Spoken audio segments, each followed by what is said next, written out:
In this video, we are going to be taking the Laplace transform of this function e to the minus at, and we are going to be doing it in two different ways. The first way is by using the definition of the Laplace transform and evaluating the integral directly. The second way is going to be more direct, and we're going to use these tables that you see.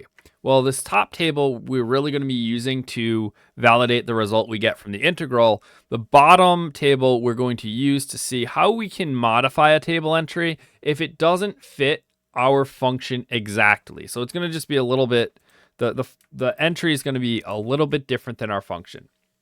So what is the Laplace transform? Well, a Laplace transform is a method we have that we can use on these linear ordinary differential equations to create easy algebraic expressions for us to work with. And we can handle things really easily like initial conditions. And in a class like systems, we can extend this to a lot of the different applications we'll be studying. So what we're doing is we're going to be taking some function that is in the time domain, and we're going to be moving it to the S domain or the complex domain for our analysis. Now, the definition of the Laplace transform, and I'm going to use a capital cursive L of some function t. So the Laplace transform of some function x of t is equal to the integral from 0 to infinity of this function x of t times e to the minus st dt. That's all.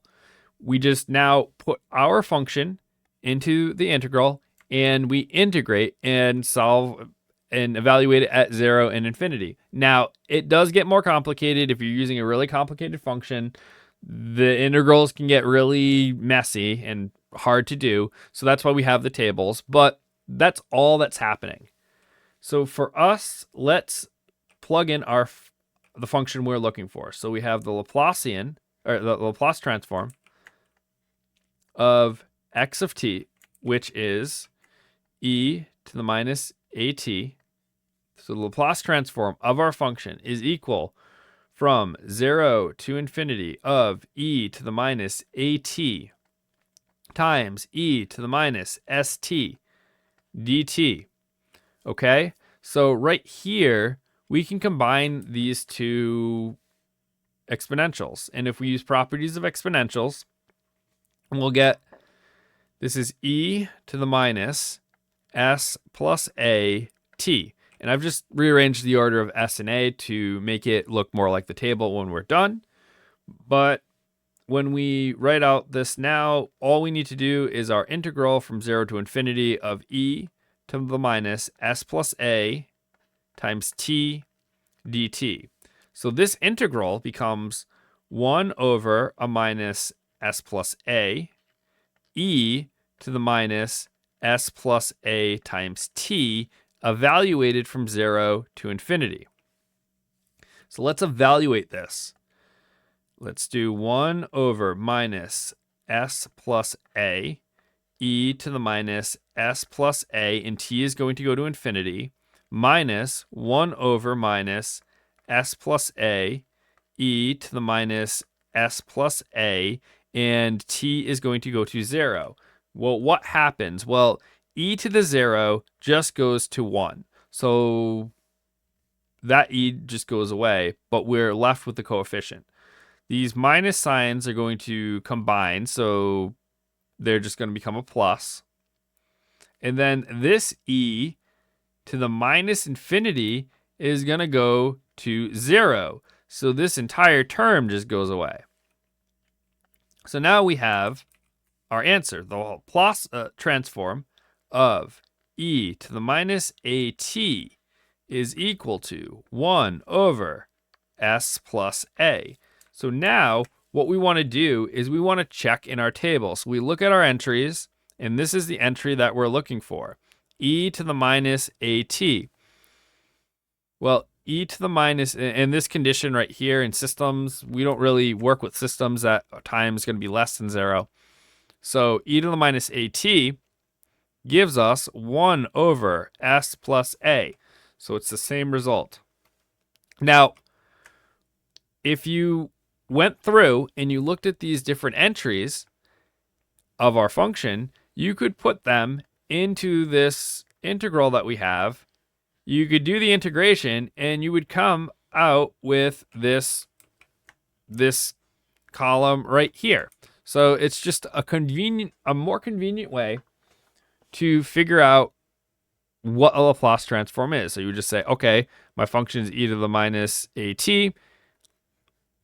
and I'm going to immediately know what the transform is. And, a might not be a variable, it might be a number. You might have e to the minus 3t. So if you had the function, let's just look at it real quick, e to the minus 3t, then this immediately becomes 1 over s plus 3, where a is equal to 3. Now, the other thing you have to watch out for is sometimes these tables aren't exactly in the form that you have in your function. So the second table right here, we have e to the at is equal to 1 over s minus a. Okay, so in this case, we're going to say let a equal minus a, right? Because we're working with a minus a. And then the Laplace transform of e to the at is equal to 1 over s minus a. If a is equal to minus a, we have 1 over s minus a minus a. So this is equal to 1 over s plus a. And that's the Laplace transform of e to the minus at. And these two are the same, right? So 1 over s plus a, 1 over s plus a. So hopefully this video has showed you what the Laplace transform is and how we obtain these results that we see in the table. But really, what you're going to be doing is you're going to be looking for the table to more quickly evaluate what the Laplace transform of the function you're looking for is. And I will say, in the systems classes that you take, system dynamics, you're going to see the same type of functions over and over and over again. So there's going to be a couple of your go-to entries that you're just going to end up memorizing because you're going to use them so often. This is one of them, and it's going to be easier the more practice that you have.